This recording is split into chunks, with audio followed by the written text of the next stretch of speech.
खुशबू मुझे जरूरत नहीं, ओ खुशबू से कह दो ओ लाए बहार,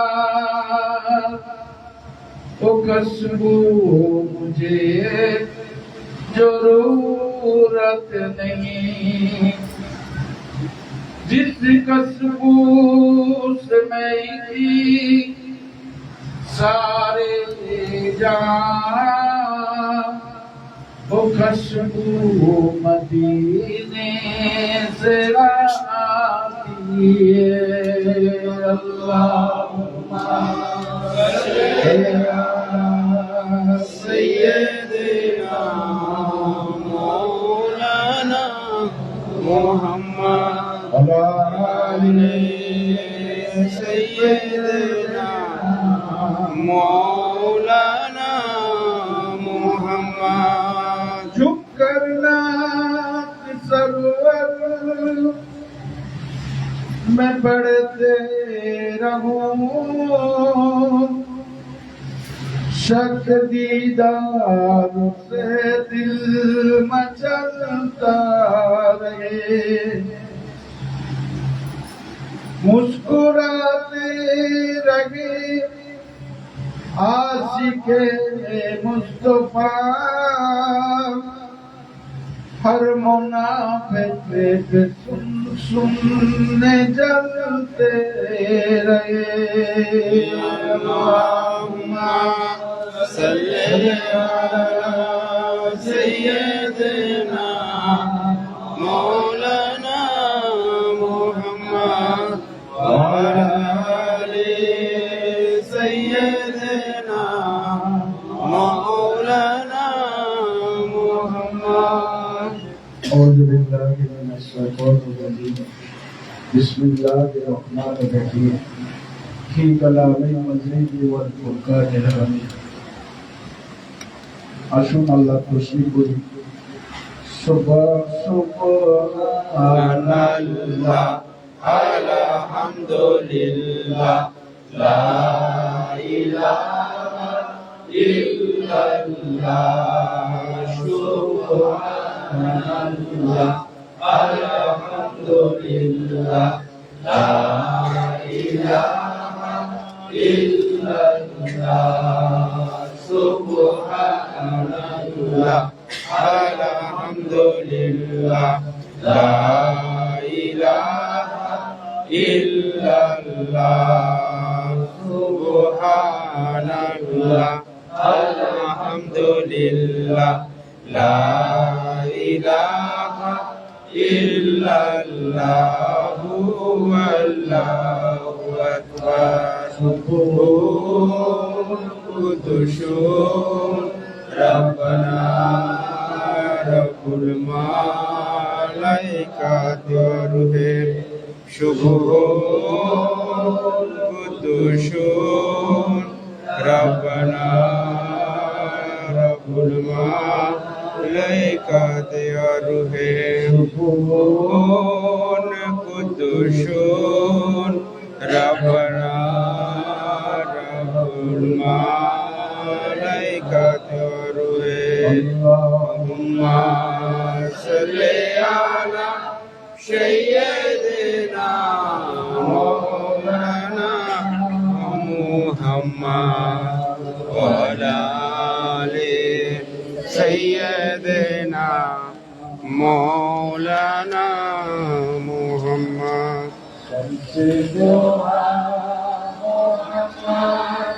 जय बद्र दुजा मुहम्मद जय नूरुल हुदा मुहम्मद सल्ले अला मुहम्मद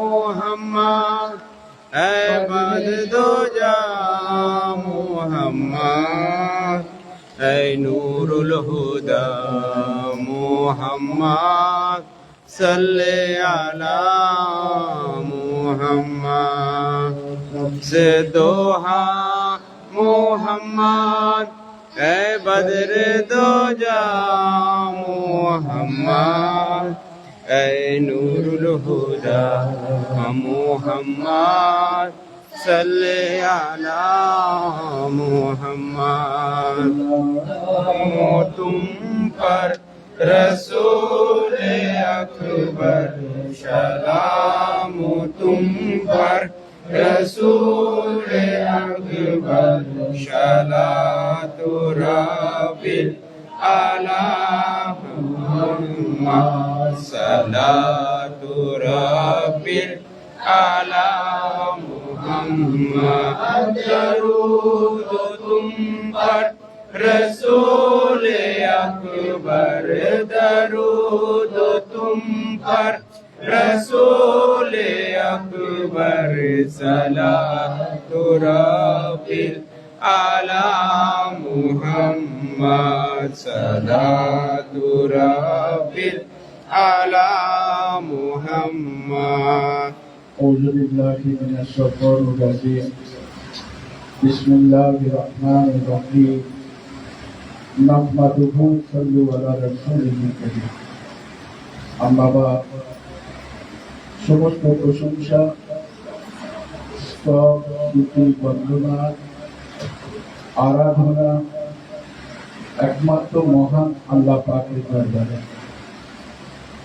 যিনি সমস্ত বিষয়ের মাওলা মাবুদ হচ্ছেন অজাহদা শরীকা লাহু হচ্ছেন সেই মহান রব্বুল আলামিনের দরবারে লাখ লাখ শুকরিয়া আদায় করি আমার আপনার সকলের নবী দুজাহানের নবী মায়ার নবী প্রেমের ছবি নূর নবী জগৎগুরু বিশ্বলীলার বিশ্বনেতা जय हजरत मोहम्मद रसूलुल्लाह सल्लल्लाहु अलैहि वसल्लम पाक कदमे लाखों दुरूद ও লাখো সালাম আল্লাহ পাকের দরবারে লাখ লাখ শুকরিয়া আজকের এই পবিত্র আশুরার রাতে আমাকে আপনাকে সকলকে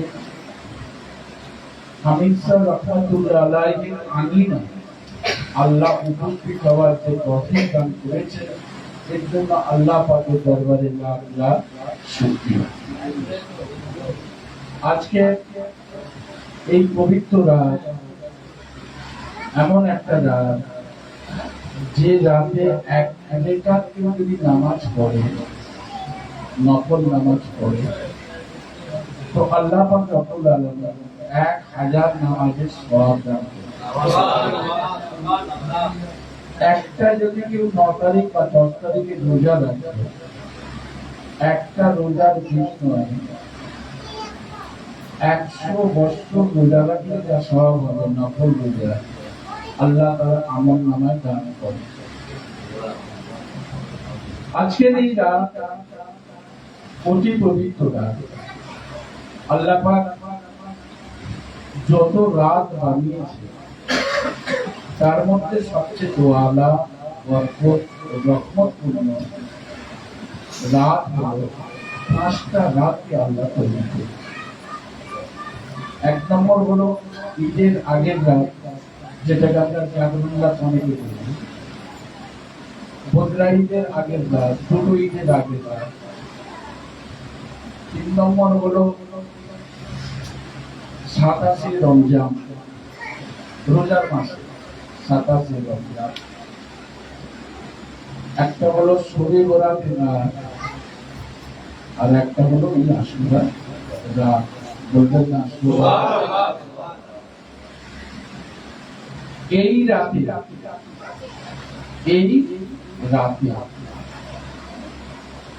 মোট 313টা ঘটনা ঘটবে। কত ঘটনা? 313টা ঘটনা ঘটবে এই আশুরা, অর্থাৎ মুহররম মাসে আশুরা, এবং সেটা হবে শুক্রবার।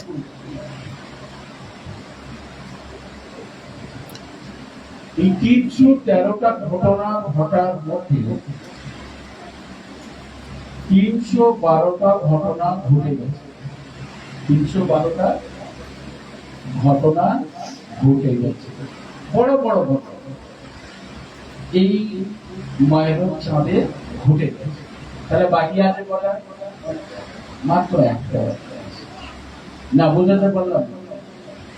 313টা ঘটনা ঘটবে, তার মধ্যে 312 নম্বর পর্যন্ত ঘটনা ঘটে গেছে, বাকি আছে একটা।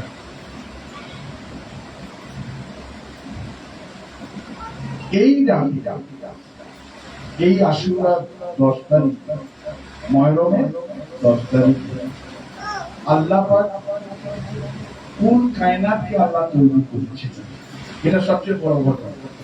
গোটা পৃথিবী, কুল কায়নাত,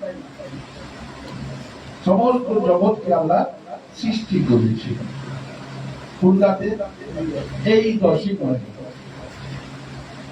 এই রাতে হযরতে আদম আলাইহিস সালামকে তৈরি করা হয়েছে।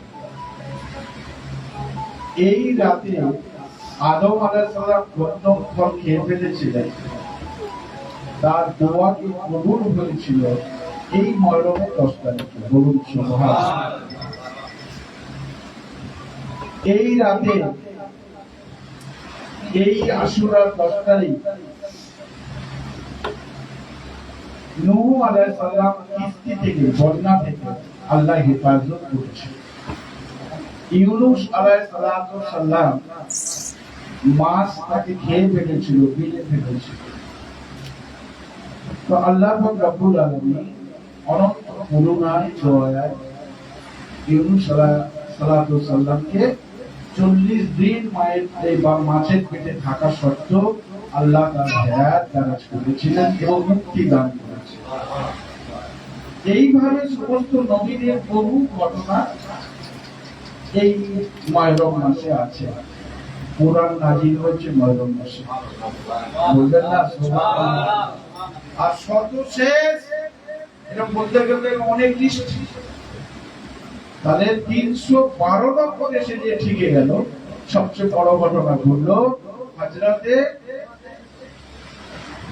দুজাহানের বাদশা রাহমাতুল্লিল আলামিন সাফিউল মুরসালিন হযরত মুহাম্মদুর রাসূলুল্লাহ সাল্লাল্লাহু আলাইহি ওয়াসাল্লামের, যাকে নিজের সন্তান বলে গণ্য করেছেন, হযরতে হুসাইন রাদিয়াল্লাহু তাআলা আনহু এই 10 তারিখে কারবালার প্রান্তে ঐতিহাসিকভাবে, মর্মান্তিকভাবে, বিশ্বের ইতিহাসে এক মর্মান্তিক ঘটনা ঘটে যায়। তিনি শহীদ হয়ে যান। এই কারবালার এই ঘটনা 312 নম্বরে এসেছে। না বোঝা যায়নি? 1400 বছর হয়ে গেল, যত ঘটনা ঘটছে, এই ঘটনাগুলো কিন্তু বড় ঘটনা নয়। একটা ঘটনা বাকি আছে, তাই তো নাকি? 313টা ঘটনা ঘটবে, তার মধ্যে 312টা হয়ে গেছে, একটা ঘটনা বাকি আছে। সেটা কি? এই মুহররম মাসে 10 তারিখে আল্লাহ পাক রব্বুল আলামিন পৃথিবী ধ্বংস করে। কবে ধ্বংস হবে? মুহররম মাসে ধ্বংস। সেই বছরে মুহররমের 10 তারিখ পড়বে কোন তারিখ? শুক্রবার। না বোঝা যায়নি? এই পৃথিবী ধ্বংস হয়ে যাওয়া কুল কায়নাতকে আল্লাহ ধ্বংস করে দেওয়া, এই একটা মাত্র আর সিমটম বাকি আছে। তাহলে আমরা পৃথিবীর শেষ হবার প্রান্তে দাঁড়িয়ে আছি, নাকি না? তাহলে আমাদের বেশি বেশি করে আস্তাগফার, বেশি বেশি করে তওবা, বেশি বেশি করে আল্লাহর জিকির আজকার করা আমাদের দরকার না দরকার না? আল্লাহর নবী তো জাহানের বাদশা হযরত মুহাম্মদুর রাসূলুল্লাহ সাল্লাল্লাহু আলাইহি ওয়াসাল্লাম বলেন, একজন লোক যদি আল্লাহ বলা থাকে, একটা লোক যদি আল্লাহকে ডাকার মতো কেউ থাকে, তার সুপারিশে ওই পৃথিবী ওই দিন উঠে যাবে। বলবেন না হিজরি সনে, মানে আরবি চাঁদে হিসাবে হিজরি সন বলা হয়। হিজরি সনের 60 হিজরিতে, কত হিজরি? 60। এই 60 হিজরিতে কারবালার প্রান্তে যুদ্ধ হয়েছিল। হুসেন পাক শহীদ হলেন। হুসেন পাকের তখন বয়স কত? হুসেন পাকের বয়স তখন হলো 55। কত বছর? 55 বছর মাত্র বয়স। হুসেন পাকের বয়স কত তখন? 55 বছর বয়স। এই 55 বছর বয়সে উনি শহীদ হয়ে গেলেন। কিসের জন্য শহীদ হলেন? প্রশ্ন একটা আসবে, কেন এত বড় একটা ঘটনা, 313টা ঘটনার মধ্যে সবচেয়ে একটা বড় ঘটনা, কেন এটা করা হলো? না, ইসলামের জন্য, সত্যের জন্য, অন্যায়ের বিরুদ্ধে নিজের জান মাল, তার সাথে তার আইলে বায়াত যা ছিল সব আল্লাহর ওয়াস্তে উৎসর্গ করে দিয়েছিলেন। নিজেও শহীদ হয়ে গেলেন। বলুন সুবহানাল্লাহ। তাহলে ন্যায়ের জন্য, সত্যের জন্য তিনি শহীদ হয়ে গেলেন, ইসলামের জন্য শহীদ হয়ে গেলেন, একই না? অন্য তো কোনো কারণ ছিল না। তো যদি ইসলামের জন্য যদি উনি শহীদ হয়ে যান, ইসলামকে বাঁচানোর জন্য, দ্বীনকে বাঁচানোর জন্য, সত্যকে বাঁচানোর জন্য, ঈমানকে বাঁচানোর জন্য যদি হুসেন পাক শহীদ হয়ে যান, সেই হুসেন পাককে স্মরণ করা আমাদের কর্তব্য না কর্তব্য? যে কর্তব্য না কর্তব্য না? কর্তব্য। মনে রাখতে, আল্লাহর নবী তো জাহানের আকা হযরত মুহাম্মদুর রাসূলুল্লাহ সাল্লাল্লাহু আলাইহি ওয়াসাল্লাম বলেন, আমার হুসেন পাককে যে ভালোবাসলো সে আমাকে ভালোবাসে। আমাকে ভালোবাসে না, আল্লাহকে ভালোবাসে। আমার হুসেন পাককে যে একবার দেখে নিয়েছে, হুসেনকে দেখেনি, ও আমাকে দেখেনি, আর আমাকে দেখেনি, ও যেন আল্লাহকে দেখে। হুসেন পাকের দামানকে যে একবার ধরে নিয়েছে, হুসেন পাকের দামান ধরেন, ও রসুলের দামান ধরেন, ও রসুলের দামান নয়, ও আল্লাহর দামান।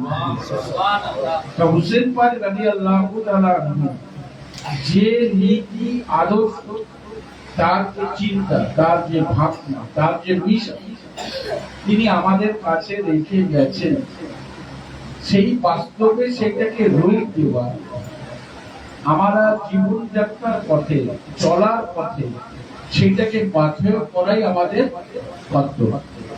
হ্যাঁ কি না? তো হোসেন পাক অন্যায়ের বিরুদ্ধে লড়েছেন, সত্যের জন্য জীবন দিয়েছেন, ইসলামের জন্য জীবন দিয়েছেন, ঈমানের জন্য জীবন দিয়েছেন, সকল কায়নাত সকলের জন্য আল্লাহ পাকের দরবারে তিনি দোয়া করেন। তাহলে আমাদেরও কি করা উচিত না করা উচিত? আমাদের ক্ষুদ্র চেষ্টায়, ক্ষুদ্র ভাবে এটা চেষ্টা করা উচিত না উচিত না? কিন্তু আমরা ভুলে গেছি, হুসেন পাকের কথা ভুলে গেছি না, ভুলে যায়নি। এমন সময় হযরতে আবু বকর সিদ্দিক রাদিয়াল্লাহু তাআলা নাম শুনেছেন? হযরত আবু বকর সিদ্দিক রাদিয়াল্লাহু তাআলা আনহু প্রথম খলিফা বলেন ইসলামে। প্রথম খলিফা কে? হযরত আবু বকর সিদ্দিক রাদিয়াল্লাহু তাআলা আনহু। উনি খলিফা হয়েছেন কিছু লোক নিয়ে। উনি রাস্তা দিয়ে হেঁটে হেঁটে যাচ্ছেন, দরকারি এক কাজ। রাস্তার ধারে একটা বাড়ি, আর রাস্তার বাড়ির বাইরে বেশ কিছু জুতো পড়ে আছে। কি পড়ে আছে? জুতো মোবারক পড়ে আছে। হযরত আবু বকর সিদ্দিক রাদিয়াল্লাহু তাআলা দাঁড়িয়ে গেলেন, অনেকক্ষণ ধরে জুতোগুলোকে দেখতে লাগলেন। দুজোড়া জুতো কিনতে নিয়ে ওনার মাথার যে আমামা ছিল, পাগড়ি ছিল, সেই পাগড়ি দিয়ে জুতোটাকে কাদাগুলো আর ধুলোগুলোকে সাফ করছেন বলে। যত লোক আছে ওনার সাথে, অ্যাডমিনিস্ট্রেটর যত লোক আছে, তত দামি লোক নাকি? একটা বাদশার শুনে এত লোক আছে মানে কি? সব তো গভর্নমেন্ট কাজে ব্যস্ত। তারা বলছেন যে সরকার, আপনি আমাদের অর্ডার করুন, আমরা আমাদের জুতোটাকে পরিষ্কার করে দিচ্ছি। কিন্তু কৌতুক হলো এটা যে আপনি এই জুতোটাকে হঠাৎ করে নিলেন, বুকে তুলে নিলেন, নিজের পাগড়ি খুলে পরিষ্কার করছেন। আমরা বুঝতে পারলাম না কেন আপনি এমন করছেন। এমন সময় কেঁদে বললেন, এই জুতোখানা দেখে কি তোমরা বুঝতে পারছো এটা কার জুতো? এটা হলো দুজাহানের বাদশা হযরত মুহাম্মদুর রাসূলুল্লাহ সাল্লাল্লাহু আলাইহি ওয়াসাল্লামের কলিজার টুকরা, নয়নের মণি, কলিজার টুকরা, রক্তে গিরা নয়নের মণি হযরত ইমাম হাসান হুসাইনের বদন এই জুতো থেকে পাচ্ছি। এমন সময় হযরতে ইমাম হাসান ছিলেন দু ভাই, তখন বাচ্চা বয়স। ওরা ঘর থেকে কাজ ছেড়ে যখন বাইরে আসছেন, এসে দেখে আবু বকর পরিষ্কার করছেন। বললেন, হুজুর আপনি আমাদের জুতো কেন পরিষ্কার করছেন? বললেন, ভাই হাসান হুসাইন, বড় সৌভাগ্য আজ যে তোমাদের জুতোটা আমি আজ পরিষ্কার করতে পেরেছি। আল্লাহ আমাকে সুযোগ করে দিয়েছে। না বুঝতে পারলেন না? এমন সময় রাজকার্য চলছে, বিভিন্ন বিচার চলছে, গুরু ক্যাবিনেট ভর্তি। এমন সময় দেখে যে ইমাম হাসান হুসাইন রাদিয়াল্লাহু আনহু ছোট দু ভাই সেই ক্যাবিনেটে ঢুকে গেছে। হযরত আবু বকর সিদ্দিক রাদিয়াল্লাহু আনহু ছোট ভাইকে দেখে পুরো বিচার ব্যবস্থাটাকে বন্ধ করে দিল। কুরসি থেকে উঠে পড়লেন, আর ছোট ভাইকে যে আগিয়ে নিয়ে এসে বুকে জড়িয়ে ধরে বললেন, ভাই তোমরা কেন এসেছো? কি ব্যাপার? একবার যদি তুমি হুকুম দিতে যে আবু বকর তুমি এদিকে একবার এসো, তা আমি আবু বকর সিদ্দিক খলিফা, আমি আপনার বাড়িতে যাব। যা কিছু দরকার আপনি যদি অর্ডার করতেন, আমি আপনার বাড়িতে গিয়ে পৌঁছে দিতাম। আপনারা কেন এসেছেন কষ্ট করে? ইমাম হাসান আর হুসাইন রাদিয়াল্লাহু তাআলা বললেন, হুজুর এই জন্যই এসেছি যে কাল থেকে আমাদের ঘরে কিছু নেই, একটা খাজুরও যে যা খেয়ে আমরা রোজা রাখতে পারি। এমন তো অবস্থায় আমার ছোট ভাই বড্ড ঝোঁক ধরেছে, বড় এবার বলছে, তাই আপনার কাছে এলাম, যদি কিছু থাকে আমাদের সাহায্য করুন। এই ঘটনা যখন বললেন, হযরতে আবু বকর সিদ্দিক রাদিয়াল্লাহু তাআলা আনহু চরচর করে কাঁদেন, ওমর ফারুক রাদিয়াল্লাহু তাআলা আনহু কাঁদেন, ওসমান গনি রাদিয়াল্লাহু তাআলা আনহু কাঁদেন। সমস্ত ক্যাবিনেটের যত মন্ত্রী পরিষদেরা ছিলেন সকলেই কাঁদতে লাগলেন। না বোঝা গেল? অবশেষে রাজকোষ থেকে কিছু খাবার ব্যবস্থা করা হয়েছিল হযরত ইমাম হাসান হুসাইন রাদিয়াল্লাহু তাআলা। এমন সময় দ্বিতীয় খলিফা হলেন, সম্পূর্ণ বলার সময় নেই। ছোট্ট করে বলি খালি সরকারের শান আর সরকার আল্লাহ দিয়েছে। হযরতে ওমর ফারুক রাদিয়াল্লাহু তাআলা দ্বিতীয় খলিফা, আবু বকর সিদ্দিক ইন্তেকালের পরে কে খলিফা হলেন? হযরত ওমর ফারুক রাদিয়াল্লাহু তাআলা খলিফা হলেন। তা ওনার ক্যাবিনেট নিয়ে উনি আলোচনা করছেন বাইরের দাওয়ায় বসে, অর্থাৎ ঘরের বাইরে বসে আলোচনা হচ্ছে।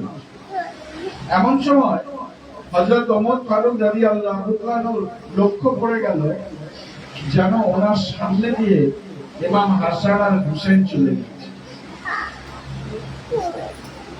উনি ব্যস্ত হয়ে পড়লেন। উনি সঙ্গে সঙ্গে বললেন ওনার পরিবারদের, এই কথা থামাও, তোমরা যে একবার দেখো তো কে যেন চলে গেল, এই সেই আল্লাহর নবী যাকে নিজের সন্তান বলেছে ইমাম হাসান হুসেন কি চলে গেল? এমন সময় একজন লোক চর এসে বললেন, হ্যাঁ হুজুর, ইমাম হাসান হোসেন দু ভাই ওরা চলে চলে চলে যাচ্ছে। হযরত ওমর ফারুক রাদিয়াল্লাহু তাআলা কাঁদতে লাগলেন। সঙ্গে সঙ্গে বললেন, একটা বড় জায়গা, ডিক্সির মতো যে জায়গা, একটা বড় জায়গা তোমরা নিয়ে এসো। বললো হুজুর জায়গা কি হবে? বললো নিয়ে এসো। জায়গা নিয়ে আসা হলো। আর সেই জায়গা নিয়ে আসার পরে হযরতে ওমর ফারুক রাদিয়াল্লাহু তাআলা বালির দেশ করে বালির ওপর দিয়ে গেছে তো ভাই, যেখানে যেখানে পা ফেলেছে বালিতে পায়ের ছাপ এসে গেছে। না বোঝা যায়নি? হযরত ওমর ফারুক রাদিয়াল্লাহু তাআলা দু হাত দিয়ে সেই পায়ের ছাপ যেখানে যেখানে পড়েছে তার বালিকে তুলে ওই একটা জায়গায় রাখছে। বলবেন না সুবহানাল্লাহ?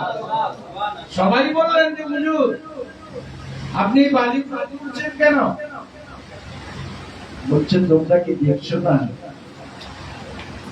দু জাহানের বাদশা, দু জাহানের আকা হযরত মুহাম্মদুর রাসূলুল্লাহ সাল্লাল্লাহু আলাইহি ওয়াসাল্লাম যাকে সন্তান বলে গ্রহণ করেছে, দুই পুত্র বলে মেনে নিয়েছে, ফাতেমার কলিজার টুকরা নয়নের মণি হযরত ইমাম হাসান হুসেন রাদিয়াল্লাহু তাআলা এই পবিত্র পা দিয়ে গেছে। এই পায়ে উপরে কারো পা পড়ুক, বিয়াদবি হোক, এটা আমি চাইনি। তাই আমি এটাকে তুলে রাখছি আদবের জন্য। বলুন সুবহানাল্লাহ।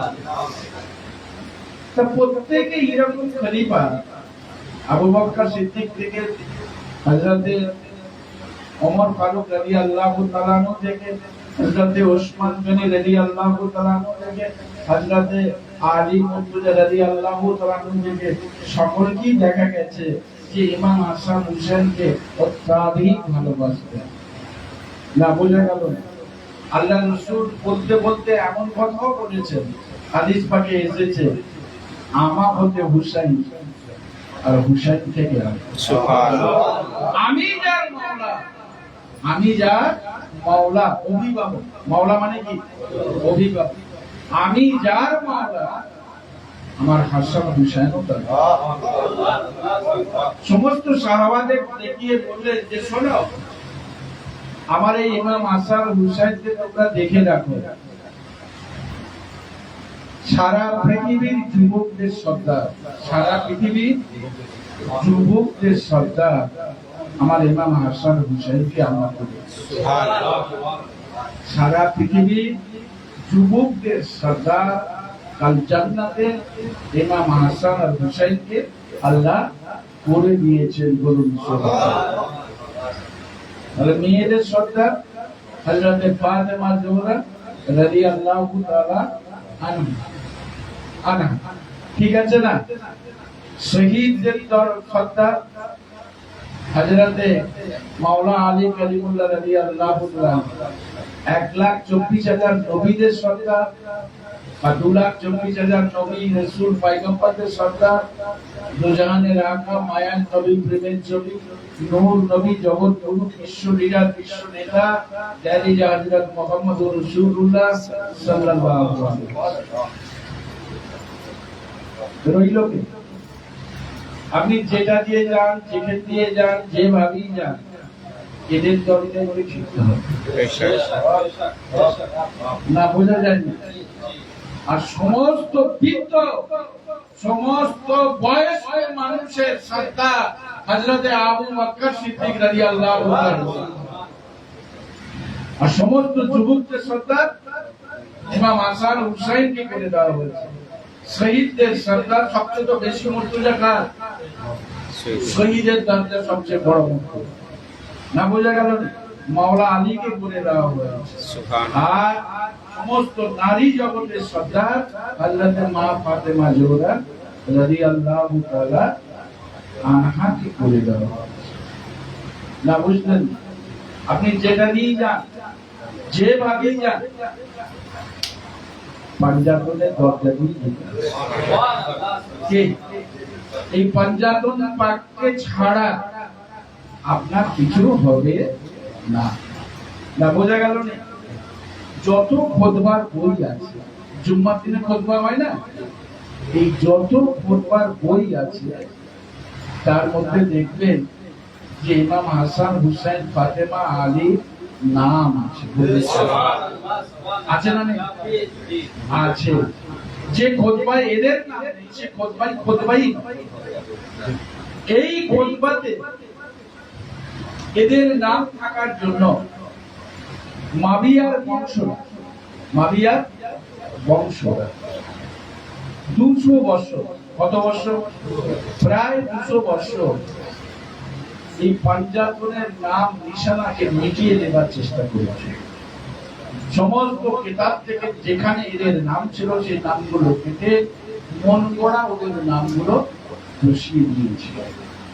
না বোঝা যায় না? পাঞ্জাতন পাকের যত কিছু নিশানি ছিল তারা ভেঙে চুরমার করে দিয়েছে। শুধু তাই নয়, আল্লাহ রাসূলের যেখানে মাজার শরীফ আছে সেইখানে মারিয়ার বংশের লোকেরা সেখানে উট আর ঘোড়া দিয়ে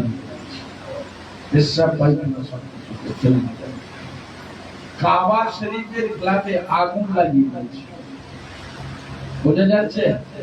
এবং পাঞ্জাতন পাককে যারা যে সমস্ত সাহাবা মানতেন, তাদের কথায় উঠতেন, বসতেন, সেই সমস্ত সাহাবা যারা জীবিত ছিল, মাবিয়ার বংশের লোকেরা, এজিদের বংশের লোকেরা তাদের কদর করে সব শহীদ করে দিয়েছে। বোঝা গেল? ইমাম বংশের ইমাম জাফর সিদ্দিক রাদিয়াল্লাহু তাআলা আনহু, ইমাম রেজা রাদিয়াল্লাহু আনহু, এইভাবে ইমাম বংশের 16টা প্রায় ইমাম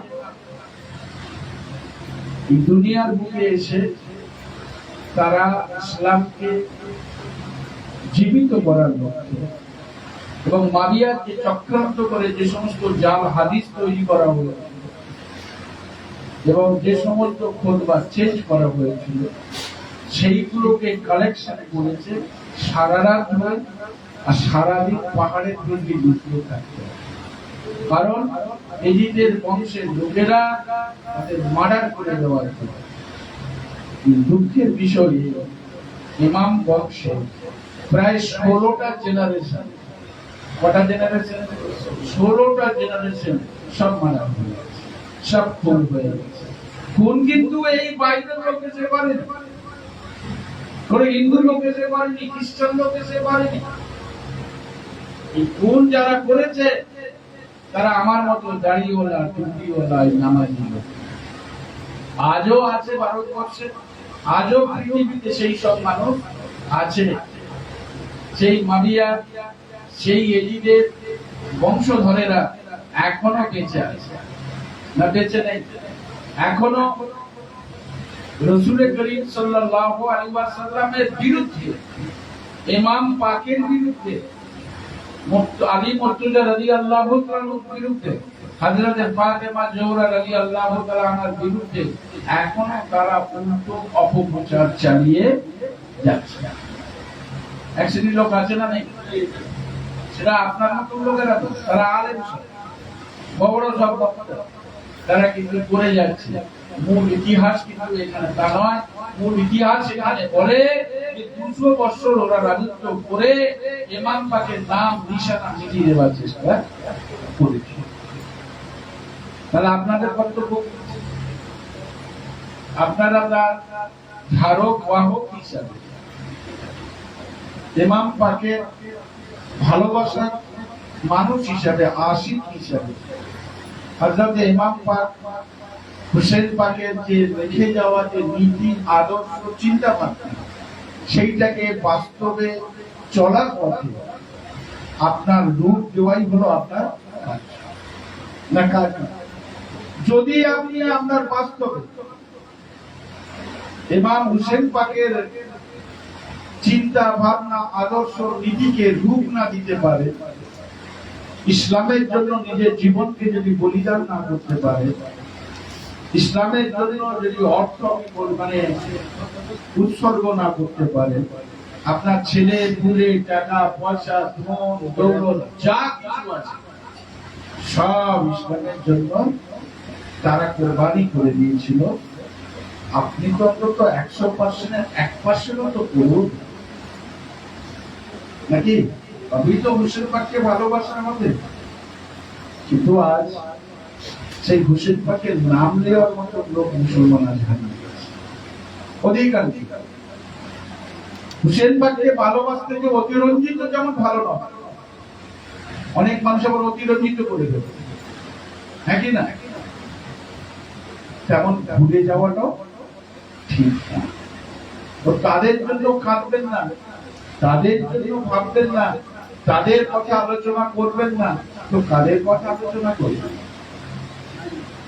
আল্লাহ পাক রব্বুল আলামিন কোরআন মাজিদের মধ্যে ঘোষণা করলেন যে আমি কয়েকটা জিনিস তোমাদের জন্য নিদর্শন করে তৈরি করেছি, তোমাদের জন্য কয়েকটা নিদর্শন আমি রেখেছি। একটা নিদর্শন সাফা মারওয়া পাহাড়। সাফা মারওয়া পাহাড় জানেন তো? হজ করতে গেলে সাফা মারওয়া পাহাড়ে 7 বার যেতে হয়। হযরতে ইব্রাহিম আলাইহিস সালাম হযরতে ইসমাঈল আলাইহিস সালাম যে মা হাজেরাকে ওখানে রেখে এসেছিলেন,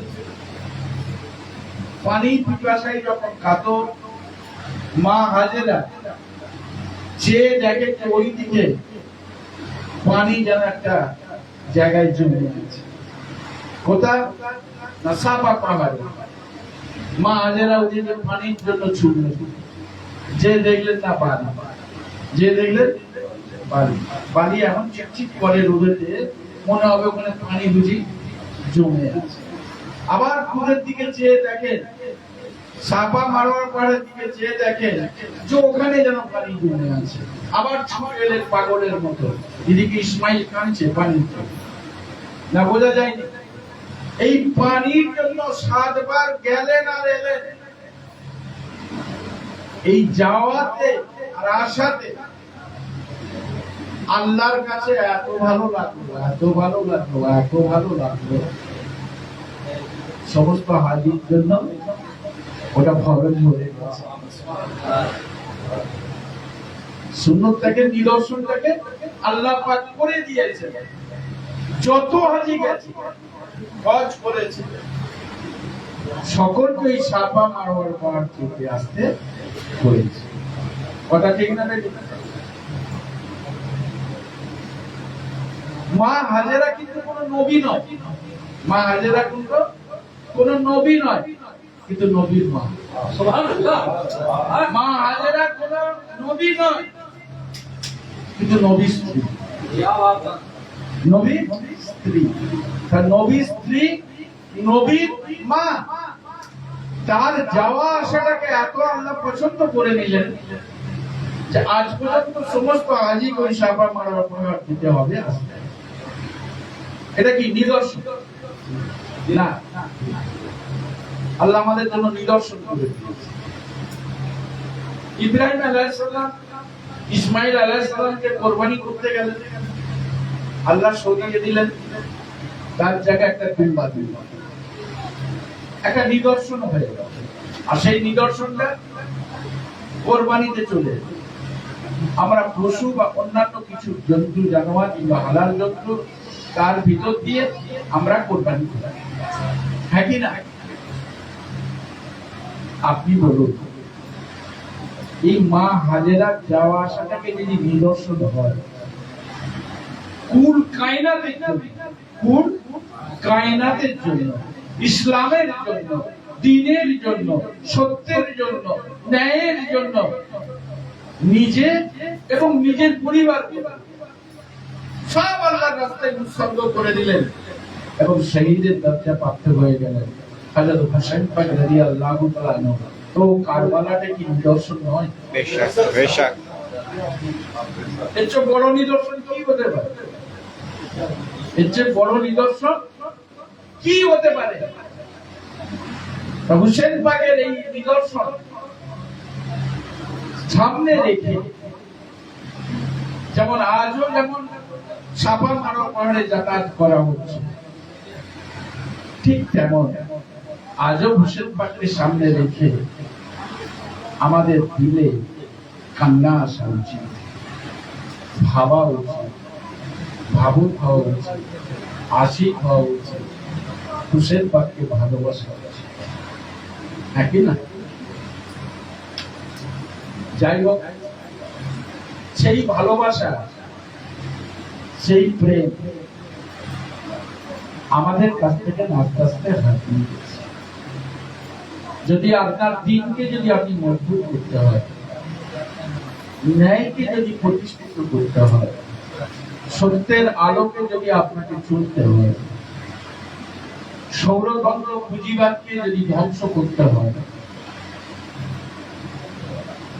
আল্লাহ আল্লাহ রসুলের রাস্তায় যেতে হয়, যেতে হয়, তাহলে কিন্তু আপনাকে হোসেন পাকের দামত ধরতে হবে। এছাড়া কোন রাস্তা নেই। হোসেন পাকের দামত আপনাকে ধরতে হবে। একজন ইহুদি এলেন, ইহুদি এসে বললেন, আমি বহু দূর থেকে নিয়েছি, আমি আল্লাহ রসুলের সঙ্গে একবার দেখা করব, আল্লাহ রসুলের সঙ্গে একবার দেখা করব, তোমাদের রসুলকে একবার ডেকে দাও, তোমাদের নবীকে একবার ডেকে দাও, আমি ওনার সঙ্গে একবার দেখা করব। ইহুদি যত বলে, সাহাবারা যত দাঁড়িয়েছিলেন সেখানে সবার ছোট হয়, সবাই খায়।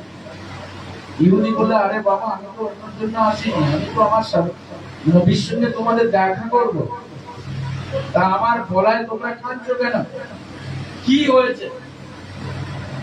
আহ্বান করে একজন সাহাবাকে এনে বললেন, ইহুদি, তুমি জানো না, দুজাহানের বাদশা রাহমাতুল্লিল আলামিন শাফিঈ মাযহাবী কিছুদিন হলো দুনিয়া থেকে পর্দা করেছে। ইন্না লিল্লাহি ওয়া ইন্না ইলাইহি রাজিউন। তাহলে কি আমি নবীর সঙ্গে আমার দিদার হবে না, দেখা হবে না, কথা হবে না? আমি বড় আশা করে এসেছি, উনি যখন চলেই গেছেন তাহলে আমার আর দেখা কি করে হবে? মাওলা আলী রাদিয়াল্লাহু তাআলা সেটা তো বুঝতে ছিল। তিনি বললেন, হ্যাঁ, সরকারকে দেখতে চান তো দেখা হবে, আপনি একটু সব সাহাবারা ভাবলেন আলীর এই কথাটা, কিছুদিন আগে তো নবী গেছেন দুনিয়া থেকে, আলীর মাথাটা মনে হয় বিগড়ে গেছে, সরকার তো চলে গেছে, কারণ সরকার প্রত্যেকে নবী দেখা। আলী বললেন, চিন্তা করার কিছু নেই, আমি দেখাচ্ছি, আপনি এখানে অপেক্ষা করুন। ঘরে ঢুকে গেলেন, ফাতেমাকে বললেন, হাসান পাক কোথায়? বললেন, ঘরে খেলা হচ্ছে। হাসান পাকে তখন বয়স 7 বছর। কত বয়স? কত বয়স? ছোট ইমামের বয়স কত? 5 বছর। না বোঝা যায়নি? তো ওনাকে জামা টামা চোপড় পরিয়ে দেওয়া হলো, উনি বাইরে নিয়ে এলেন, নিয়ে এসে বললেন, দুজনের আগাকে সরকারকে দেখতে চান? আমার হোসেন পাককে দেখেছে। ইহুদি দেখতে লাগলেন। সাহাবারা বললেন যে আলী, এ কেমন ধরনের কথা তুমি বললে? বললো, তোমরা কি শুনুনি দুজনের আকা বলে গেছিলেন যে আমাকে যদি কেউ দেখতে চাও আমার হুসেন পাককে দেখতে, আমাকে কেউ যদি ভালোবাসতে চাও আমার হুসেন পাককে ভালোবেসো, আমার হাতে কেউ যদি হাত দিতে চাও তোমার হুসেন পাকের হাতে হাত দিও। আমার কথা যদি ইসলামের কথা যদি কেউ মানতে চাও, শুনতে চাও, জানতে চাও, বুঝতে চাও, তাহলে হুসেন আর হাসান পাকের কথা মতো চলো। আমি চলে যাচ্ছি, দুটো জিনিস তোমাদের কাছে রেখে দিলাম, একটা হলো আমার আইনে বায়াত, আর একটা হলো আল কোরআন। একটা হলো আল কোরআন, কোরআন মজিদ রেখে গেলাম। আর যদি এ থেকে না বুঝতে পারো, আমার আইলে বায়াত। এই আইলে বায়াতকে যদি কেউ ভালোবাসো, আমাকে ভালোবাসা হবে, আর আমাকে ভালোবাসা নয় আল্লাহকে ভালোবাসা হবে। কিন্তু আমরা ভুলে গেছি সেই নিদর্শনগুলো, আমরা আর কেউ মনে রাখতে চাই। এই যেগুলো হয় তাজিয়া পাঠ বা অন্যান্য সব জিনিস যারা সব করে, এগুলো একটা নিদর্শনের মধ্যে একটা জিনিস না বোঝা যাচ্ছে যে এটা করলে ওই কারবালার কথাটা মনে উঠে জেগে, কিন্তু ওইটা যে শেষ কাজ না, না না। বোঝা যাচ্ছে কথাটা? কি বুঝলেন? ওইগুলো করার পর হুসেন পাকের রওজা মোবারক যখন করা হয়, তখন কারবালার কথাটা মনে পড়ে, হুসেন পাকের কথা মনে পড়ে। কিন্তু আমরা ভেবে নিয়েছি এটা করাই মানে শেষ কাজ, এটা করা মানে বুঝি আমাদের সবকিছু মাফ হয়ে যাবে, এটা করলেই বুঝি ইমাম হুসেন পাককে ভালোবাসা হবে। এটা একটা নিদর্শন। হুসেন পাককে ভালোবাসা, হাসান পাককে ভালোবাসা, একটাই তার রাস্তা, তার আদর্শ, তার নীতি, তার চিন্তা, তার ভাবনা, তার যে মিশন আমাদের জন্য রেখে গেছে, সেইটাকে বাস্তব জীবনে চলার পথে যদি আমরা পালন করতে পারি এবং সেই মতো চলতে পারি, আল্লাহ হয়তো আমাদের গুনাহকে আল্লাহ মাফ করবে। হ্যাঁ কি? তাহলে হুসেন পাক কিসের উপরে ছিলেন? ন্যায়ের উপরে ছিলেন, সত্যের উপরে ছিলেন, দ্বীনের উপরে ছিলেন, ঈমানের উপরে ছিলেন। হ্যাঁ কি না? কিন্তু আমরা যদি বিচার করে দেখি বুকে হাত দিয়ে, আমরা কি সত্যি সত্যের পথে আছি? সত্যি কি ন্যায়ের পথে আছে? সত্যি কি অন্যায়ের বিরুদ্ধে আছে? যে আছি? যদি না থাকি তাহলে হুসেন পাকের সঙ্গে আমার সম্পর্ক না। বোঝা যায়? হুসেন পাক রাদিয়াল্লাহু তাআলা আনহু পরিষ্কার কিতাবে লিখেছেন, যদি কেউ সত্যের পথে থাকে, ন্যায়ের পথে থাকে, অন্যায়ের বিরুদ্ধে থাকে, আর আমাকে ভালোবাসে, বেশক মুহররম মাসে তার সঙ্গে আমার দিদার নসিব। আর আমার সঙ্গে দিদার নসিব না, আমার নামাজের সঙ্গে দিদার নসিব এবং বেড়াটা পার হবে। একই না? কিন্তু আমরা সেসব ভুলে গেছি না, ভুলে যাই। দয়ার নবী দু জাহানের বাদশা হযরত মুহাম্মদুর রাসূলুল্লাহ সাল্লাল্লাহু আলাইহি ওয়াসাল্লাম দুনিয়ার হায়াতে 63টা বছর এই দুনিয়ার বুকে ছিলেন। কত বছর ছিলেন? 63।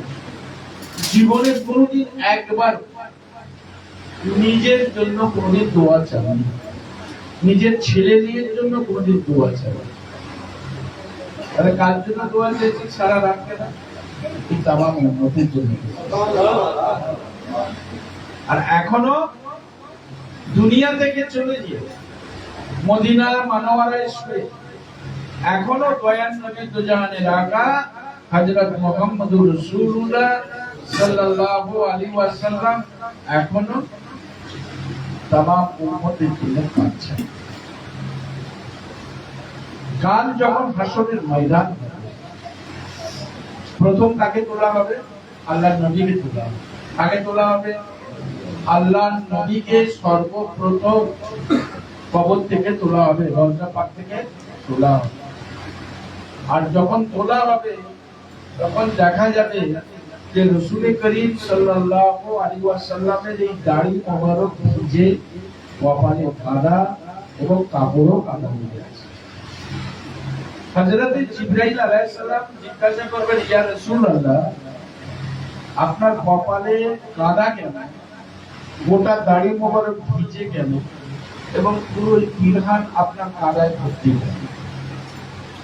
দয়ার নবী তো জাহানের বাদশা হযরত মুহাম্মদুর রাসূলুল্লাহ সাল্লাল্লাহু আলাইহি ওয়াসাল্লাম বলবেন, জিবরাইল, আমি যেদিন থেকে এখানে বিশ্রাম আল্লাহ আমাকে করিয়েছেন, মদিনা মানবরা শুয়ে শুয়ে তামাম উম্মতের জন্য দোয়া চাইতে চাইতে আমার চোখের পানি শেষ হয়। আল্লাহকে বলছি, আল্লাহ আমার উম্মতের কি হবে?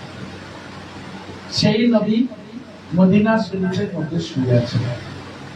আসুন দোয়া খেয়ে করার আগে একবার সরকারের সামনে ছোট হলো একবার জাম আমরা করে নেব। ইয়া নবী সালামু আলাইকা, ইয়া রাসূল সালামু আলাইকা, ইয়া হাবিব সালামু আলাইকা, সালামুল্লাহ আলাইকা।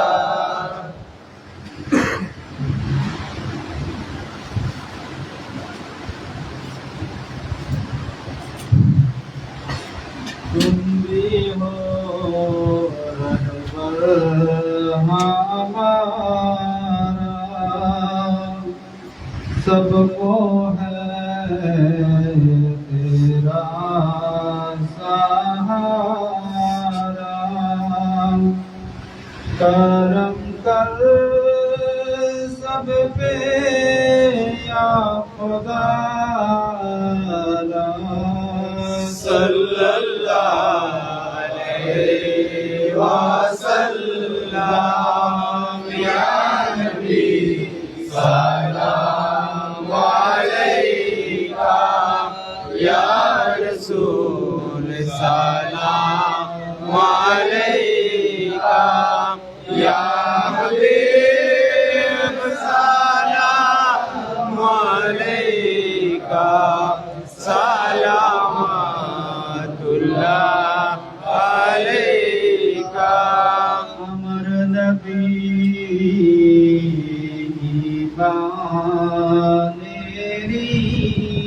मान, अमर नबी भागातेर प्राण, अमर नबी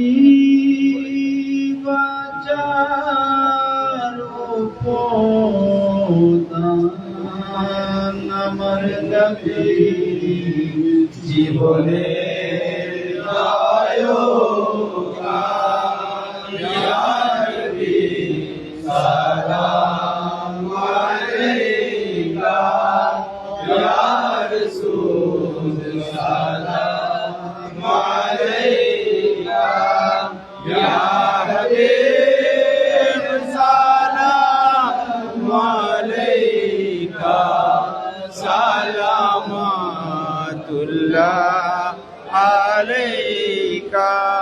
আমার নবী সৃষ্টির সূচনা, আমার নবী মুমিনের বন্ধনা, আমার নবী খোদার ঠিকানা,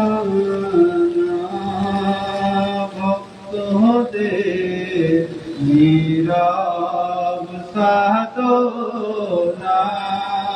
ইয়া নবী সালাম আলাইকা, ইয়া रसूल सलाम अलैका या हबीब सलाम अलैका सलामतुल्लाह अलैका या हुसैन नाम है प्यारा या हुसैन नाम है प्यारा के अरसे अला ने पुकारा के सच्चा हुसैन है हमारा सल्लल्लाहु अलैहि वसल्लम या नबी सलाम अलैका या रसूल सलाम अलैका या हबीब सलाम अलैका सलामतुल्लाह अलैका सदका दो गौसुल आज़म का सदका दो ताज़ा मोईन का सदका दो शामीन का सदका दो हमीद दिया या नबी सलाम अलैका या रसूल सलाम अलैका या हबीब सलाम अलैका सलामतुल्लाह अलैका या रब्बी सल्ली अला या रसूल अल्लाह मरहबा मरहबा या रसूल अल्लाह मनाल गुलाम हमारी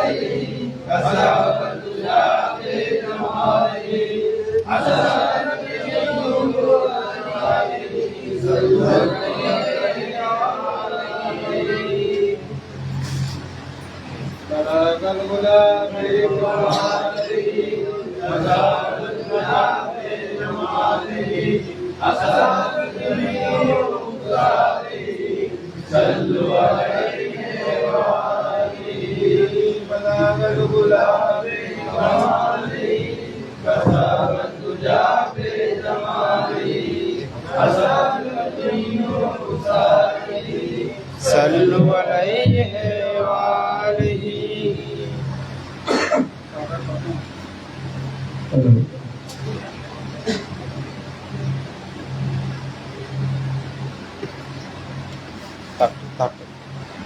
তাকে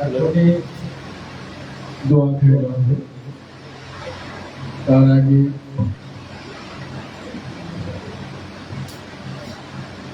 এই দোয়া খাই যদি সত্যি মন প্রাণ থেকে আমরা করতে পারি, সরকারের পাক পদবীর সরকার যদি আল্লাহ কবুল করে নেয় হয়তো তারা পাস দিবে। কেউ জানে না কার দোয়া কখন কবুল হবে, কিভাবে কবুল হবে। এই দোয়াটা যদি অন্তরের অন্তঃস্থল থেকে আমরা আল্লাহ পাকের দরবারে দোয়া চাই, বেশক আল্লাহ রহমান রহিম গফুর রহিম রউফুর রহিম, বেশক আল্লাহ আমাদের দোয়াকে কবুল করবেন। আমিন। হ্যাঁ কি না? আসুন আজকের এই পবিত্র রাতে 312টা যে ঘটনা বলছিলাম এই 312টা ঘটনা ঘটেছে এবং 312টা ঘটনা আল্লাহ মুক্তি দান করেছে। বিভিন্ন নবীদের দোয়াকে আল্লাহ কবুল করেছে। শেষ ঘটনা 312 হুসেন পাকের যে ঘটনা, তিনিও আল্লাহর কাছে দোয়া চেয়েছেন যে আল্লাহ আমার নানা জানের উম্মতকে আল্লাহ তুমি এদের গুনাহকে মাফ করে দাও। এত কষ্ট দেওয়ার পরও তিনি আল্লাহ পাকের কাছে দোয়া চেয়েছেন তামাম উম্মতের জন্য, তার নানা জানের উম্মত অর্থাৎ আমাদের আল্লাহ কবুল করে নিয়েছিলেন। তা আসুন আমরা মহাব্বতের সাথে সেই আল্লাহ পাকের রহমান ও রহিম গফুর ও রহিমের দরবারে কায়েমানে রাখতে আমরা আল্লাহর কাছে দোয়া চাইব। যদি আল্লাহ কবুল করে নেন হয়তো আল্লাহু আকবার। ইয়া আল্লাহু ইয়া রহমানু ইয়া রহিমু ইয়া কারীম ইয়া হাইয়্যু ইয়া কাইয়্যুমু ইয়া গফুরুর রহিম। আয় আল্লাহ আপনার এই পবিত্র নামের গুণে আপনার হাবিবের পাক কদমে সাজদায় মিলাদ শরীফ, কিয়াম শরীফ, দোয়া দরুদ শরীফ এবং সিন্নি সালাম যা হয়েছে, ছটা যে কোরআন শরীফ খতম হয়েছে এবং 3000 যে দরুদ শরীফ পড়া হয়েছে, যা কিছু করা হলো মাওলা গো আপনার হাবিবের পাক কদমে সাজদায় ভুল চুক মাফ করে দিয়ে রহম করম করে আপনি কবুল করে নেবেন আল্লাহ।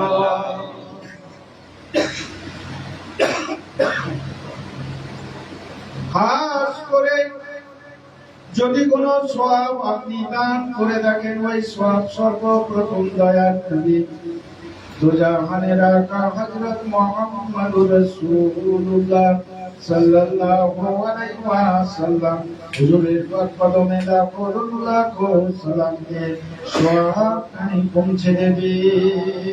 হুজুরের আলাউলাদের মোতাবেক সমস্ত সাহাবী হুজুরের পাক কদমে সওয়াব খানি পৌঁছে দেবেন আল্লাহ।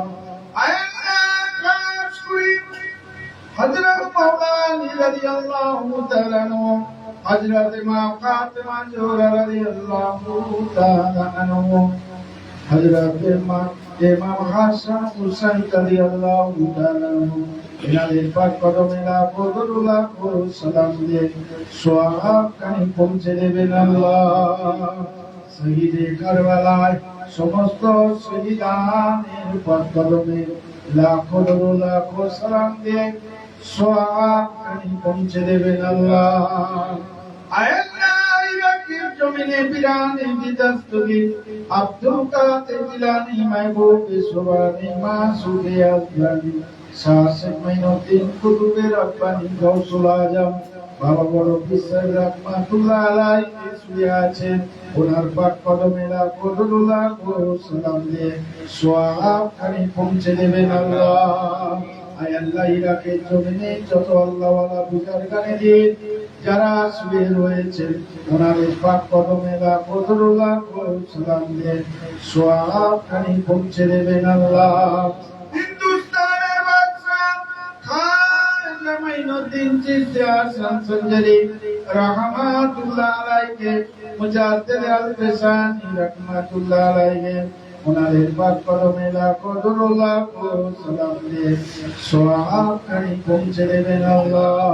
আয় আল্লাহ খাস করে দয়া করে মেহেরবানি করে ভারতের জমিনে যত আল্লাহওয়ালা বুজুর্গানে দিন শুয়ে আছেন, ওনাদের পাক কদমে লাখো সালাম দিয়ে সওয়াব খানি পৌঁছে দেবেন। 14 খানদান 4 মর্যাদা 4 ইমাম হুজুরদের পাক কদমে সওয়াব খানি পৌঁছে দেবেন আল্লাহ। আয় আল্লাহ খাস করে মারতাদা হুজুর পীর কেবলা স্যার সৈয়দ জামালউদ্দিন স্যার রহমাতুল্লাহ আলাইহি হুজুরের পাক কদমে লাখো লাখো সালাম দিয়ে সওয়াব খালি পৌঁছে দেবেন আল্লাহ। আব্বা হুজুর পীর কেবলা স্যার সুফি আশিক রাসূল মাস্তানে আব্দুল হামিদ আলী খান রহমাতুল্লাহ আলাইহি হুজুরের পাক কদমে লাখো লাখো সালাম দিয়ে সওয়াব খালি পৌঁছে দেবে। तमाम नबी बुजुर्ग शरी अल्लाह फकीर दरवेश हाजी गाजी मौलवी मुत्तकिन स्वालिह सालिहीन ताबेदारीन समस्त मुजुद्देर पाक कदमे लाखो दरूद लाखो सालाम দিয়ে সওয়াব খালি পৌঁছে দেবেন আল্লাহ। আয় আল্লাহ, খাস করে সারা বিশ্বের মানুষকে ইহদিনাস সিরাতাল মুস্তাকিমের রাস্তায় চলার তৌফিক দান করে দেন আল্লাহ। সমস্ত কষ্ট যুগ ঝামেলা সমস্ত রাহা করে দিয়ে আয় আল্লাহ ইয়া সালাম ইয়া সালাম ইয়া সালাম নামের বরকতে আল্লাহ আপনি আমাদের মনে শান্তি দান করে দেন।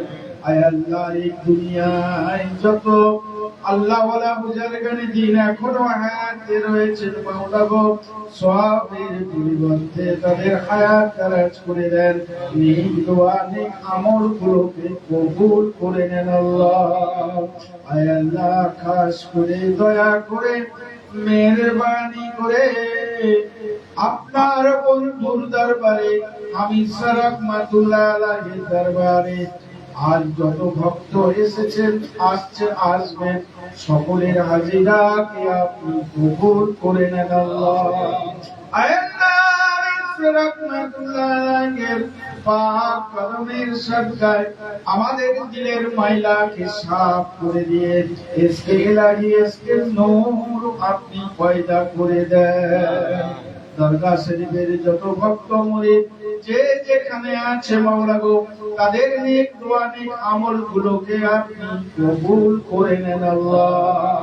আয় আল্লাহ, সকলের উপরে আপনি রহম করম করে দেন আল্লাহ।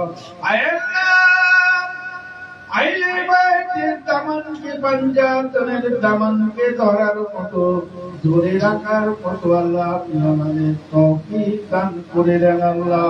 আইলে সুন্নাতুল জামাতের মতো পথে চলার আপনি আমাদের তৌফিক দান করে দেন আল্লাহ। আয় আল্লাহ, যে যেখানে লাইভে জুড়ে আছে এবং যে যেখান থেকে দেখছে শুনছে মাওলা গো, সকলের হাজিরাকে কবুল করে নেন, সকলের নিয়তকে কবুল করে নেন, সকলের দিলের তামান্নাকে আপনি পুরা করে দেন আল্লাহ। আয় আল্লাহ পাক রব্বুল আলামিন, খাস করে দয়া করে মেহেরবানি করে ইলমে বাতুন ইলমে লাতুনি কাশফে গুনি কাশফে ইলাহি মুরাকাবা মারমা সাদা তাসবিহ তেলাওয়াত জিকির আজকার করার মতো আল্লাহ আপনি আমাদের তৌফিক দান করে দেন আল্লাহ। আপনার পবিত্র কাবা শরীফ মদিনা শরীফ জিয়ারত করার আমাদের নসিব একবারও করে দেবেন। আয় আল্লাহ, আমাদের কারো বাপ কারো মা কারো আত্মীয় স্বজন দুনিয়ার মুখ থেকে চলে গেছেন মাওলা। আয় আল্লাহ পাক রব্বুল আলামিন, খাস করে অন্ধকার কবরের মধ্যে কি কেমন অবস্থায় আছে আমরা জানি মাওলা। সবের পরিবর্তে কবরটাকে আপনার নূর দিয়ে আলোয় আলোকিত করে দেন আল্লাহ। ডান হাতে তাদের আমলনামা দান করে দেন, কবরে হাসরে মিজানে পুলিশের আছে আল্লাহ গো, আপনার হাবিবুল্লাহ দিগার শাফায়েত নসিব তাদের করে দেন আল্লাহ। যে রাস্তায় চলিলে মাওলা দেখিব তোমায়, ও রাস্তায় চালাও মাওলা হইয়া সহায়। আয় আল্লাহ মানুষ শয়তান জিন শয়তানাত শয়তানের ধোঁকা থেকে খারাপি থেকে জাদু টোনা থেকে স্মার্টি থেকে শিরক বিদআত থেকে আল্লাহ পাক আমাদের সকলকে হেফাজত করে নিয়ে ওগো গফুরুর রহিম রউফুর রহিম ওগো রহমানুর রহিম নামের বরকতে আপনার রহমতের কোলে আমাদের আশ্রয় দান করো।